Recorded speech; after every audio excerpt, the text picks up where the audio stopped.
সুলাইমান আলাইহিস সালাম শক্তিশালী একজন নবী ছিল। উনি মালাকুল মাউতকে বলেছিলেন, মালাকুল মাউত, আমার মৃত্যুর সামান্য কিছু আগে আমারে বইলো, আমার একটা কাজ আছে।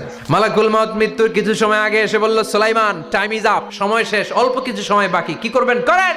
সাইয়েদনা সুলাইমান জিনদেরকে ডাকলো, ও জিনেরা, বিশাল একটা প্রজেক্ট আছে, প্রজেক্টে কাজ শুরু করো। আর কিছু জিনকে বলল, চারদিকে গ্লাস ফিটিং করা একটা রুম বানাও।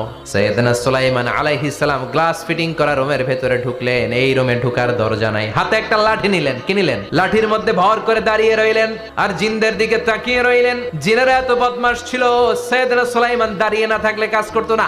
সুলাইমান আলাইহিস সালাম লাঠির মধ্যে ভর দিয়ে দাঁড়িয়ে রইলেন আর বললেন, কাজ করো। জিনেরাও কাজ শুরু করলো। ওদিকে মালাকুল মাউত এসে বলো, সুলাইমান সময় তো শেষ। সুলাইমান বলে, সমস্যা নাই, রূহ কবজ করেন।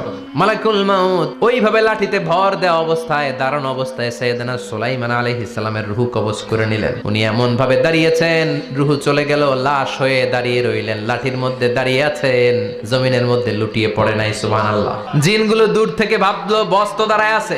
জিনেরা মনে করছে বস দাঁড়ায় আছে, কাজ করতেই হবে। করতে করতে পুরা প্রজেক্টের কাজ শেষ। ইন দ্য মিন টাইম ঝিঝি পোকা, উই পোকা, যেই পোকা কাঠ খেয়ে ফেলে, এই কাঠ খাওয়ার পোকা সুলাইমান আলাইহিস সালাম লাঠির ভেতরে ঢুকে লাঠিও খেয়ে ফেলেছে। সাইয়েদনা সুলাইমান আলাইহিস সালাম ধপাস করে জমিনে পড়েছে। আর জিনেরা কয়, হায় হায়, খালি খালি কাম করছে এতদিন।